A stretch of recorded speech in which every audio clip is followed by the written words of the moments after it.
அனைவருக்கும் வணக்கம். மத்திய அரசு ஊழியர்கள் மற்றும் ஓய்வூதியதாரர்களுக்கு ஒரு முக்கியமான செய்தி. அதாவது 8வது ஊதிய குழுவின் பிரகாரம் மாத சம்பளம் எக்கச்சக்க ஏற்றம் ஏற்படும் மற்றும் கிரேடு பே வாரியாக ஊதிய உயர்வு எவ்வளவு இருக்கும் அப்படிங்கிறத கொடுத்துருக்காங்க. அது என்ன தகவல், அதை பற்றின முழு விவரம் என்ன எல்லாமே இந்த வீடியோவில் பார்த்துடலாம்.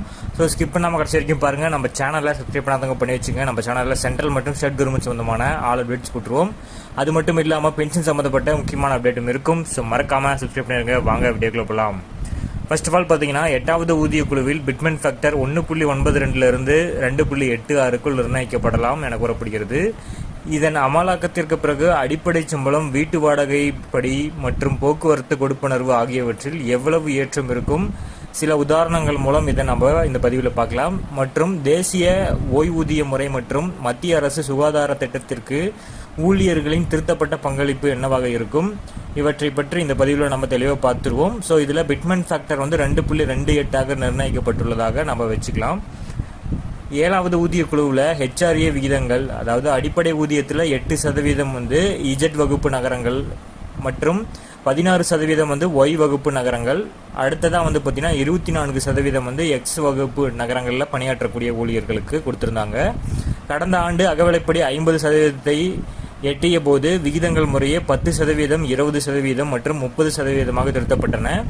ஊழியர்கள் அலுவலகத்திலிருந்து பணியிடத்திற்கு செல்ல போக்குவரத்து கொடுப்பனர்வு வழங்கப்படுகிறது. இது ஊழியர்களின் பதவி மற்றும் பயண இடத்தின் அடிப்படையில் வழங்கப்படுகிறது. இதன் வரம்பு பார்த்தோம்னா 900 ரூபாய் முதல் 7200 ரூபாய் வரை மாறுபடும். அடுத்ததாக மத்திய அரசு ஊழியர்கள் தங்கள் அடிப்படை ஊதியம் மற்றும் அகவிலைப்படியில் 10% தங்கள் என்பிஎஸ் கணக்கில் செலுத்துகிறாங்க. அரசாங்கத்தின் பங்களிப்பு 14%. ஸோ சம்பள கமிஷனின் சம்பளம் திருத்தப்பட்டவுடன் என்பிஎஸ் பங்களிப்பு தானாகவே திருத்தப்படும். சிஜிஹெச்எஸ் கட்டணங்கள், மத்திய அரசானது நாடு முழுவதும் சிஜிஹெச்எஸ் மருந்தகங்கள் மற்றும் மருத்துவமனைகளின் சங்கிலி தொடரை கொண்டுள்ளது. அங்கு ஊழியர்கள் தாங்களாகவே சிகிச்சை பெறலாம். சிஜிஹெச்எஸ் குழுவில் உள்ள மருத்துவமனைகளிலும் அவசர சிகிச்சை பெறலாம்.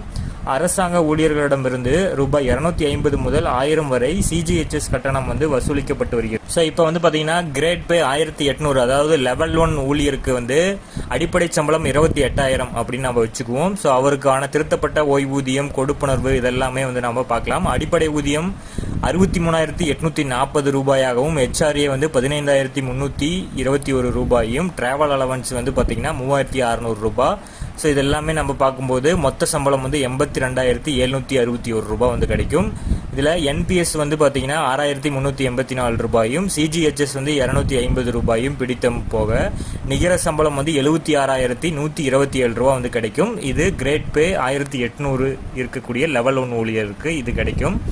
ஸோ அடுத்ததாக பார்த்தோம்னா கிரேட் பே 2400 லெவல் 4 ஊழியருக்கு எவ்வளவு இருக்கும்னு பார்த்தோம்னா அடிப்படை சம்பளம் தற்போது 35,300 ரூபாய்.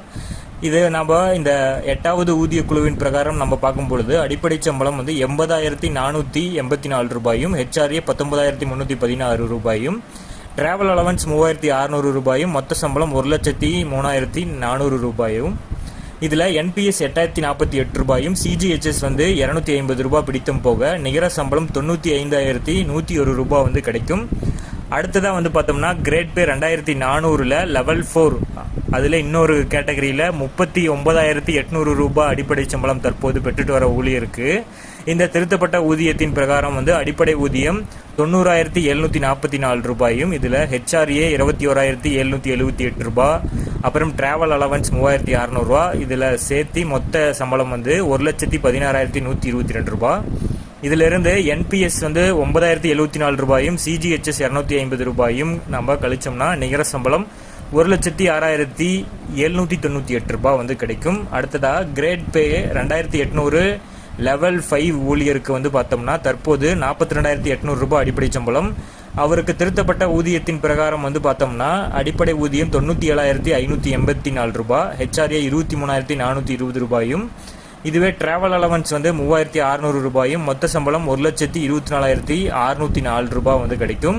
இதில் என்பிஎஸ் 9,758 ரூபாய், சிஜிஹெச்எஸ் 250 ரூபாய் போக நிகர சம்பளம் 1,14,595 ரூபாய் கிடைக்கும். ஸோ அடுத்ததாக பார்த்தீங்கன்னா கிரேட் பே 4,800, அதாவது லெவல் 8 ஊழியருக்கு தற்போது அடிப்படை சம்பளம் 60,400 ரூபாய். ஸோ இந்த திருத்தப்பட்ட ஊதியத்தின் பிரகாரம் வந்து அடிப்படை சம்பளம் 1,37,712 ரூபாய் வந்து கிடைக்கும். இதில் HRA 33,050 ரூபாயும், டிராவல் அலவன்ஸ் 3,600 ரூபாய். ஸோ மொத்த சம்பளம் 1,74,362 ரூபாய். NPS வந்து பார்த்தீங்கன்னா 13,771 ரூபாயும், CGHS 650 ரூபாயும் நம்ம போக நிகர சம்பளம் எவ்வளோன்னு பார்த்தோம்னா 1,59,941 ரூபாய் வந்து இருக்கும். ஸோ அடுத்தது வந்து பார்த்தீங்கன்னா கடைசியாக வந்து லெவல் 8ல் கிரேட் பே 4,800க்கு வந்து பார்க்குறோம். இதுக்கு வந்து இன்னொரு இது 78,800 ரூபாய் வந்து அடிப்படை சம்பளமாக வந்து பெற்றுட்டு வருவாங்க. அவங்களுக்கு இந்த திருத்தப்பட்ட ஊதியத்தின் பிரகாரம் வந்து அடிப்படை சம்பளம் 1,79,664 ரூபாய். இதில் HRA வந்து பார்த்தீங்கன்னா 43,119 ரூபாயும், டிராவல் அலவன்ஸ் 3,600 ரூபாய். மொத்த சம்பளம் 2,26,383 ரூபாய் வந்து இருக்கும். ஸோ இதில் NPS 17,966 ரூபாய், CGHS 650 ரூபாய் போக நிகர சம்பளம் வந்து பார்த்தீங்கன்னா 2,07,766 ரூபாய். ஸோ இது எல்லாமே 8வது ஊதிய குழுவின் பிரகாரம் வந்து பிட்மேன் ஃபேக்டர் 2.28 அப்படிங்கிற பிட்மேன் ஃபேக்டர் வச்சு வந்திருக்கக்கூடிய இந்த கால்குலேஷன் தான் இது ஒவ்வொரு ஊழியர்களுக்கும் வந்து கொஞ்சம் முன்ன பின்ன வந்து ஆகலாம். ஆனால் பிட்மேன் ஃபேக்டரை வச்சு நம்ம பார்க்கும் பொழுது இந்த வேல்யூ தான் வந்து வரும், இந்த நிகர சம்பளங்கள் தான் வந்து கிடைக்கும். அதே போக நம்ம சேனலில் 8வது ஊதியக்குழு சம்மந்தப்பட்ட பிற தகவல்களும் உடனடியாக நம்ம போட்டுட்டு வரோம். ஸோ மறக்காமல் நீங்கள் நம்ம சேனலை சப்ஸ்கிரைப் பண்ணி வச்சுக்கோங்க. பக்கத்தில் இருக்கிற பெல் ஐக்கானையும் ப்ரெஸ் பண்ணி அதில் ஆல் அப்படிங்கிற ஆப்ஷனை கொடுத்துக்கோங்க. அப்போ தான் நான் போடக்கூடிய ஒவ்வொரு வீடியோவும் வந்து உங்களுக்கு உடனடியாக வந்து சேரும். தேங்க்யூ.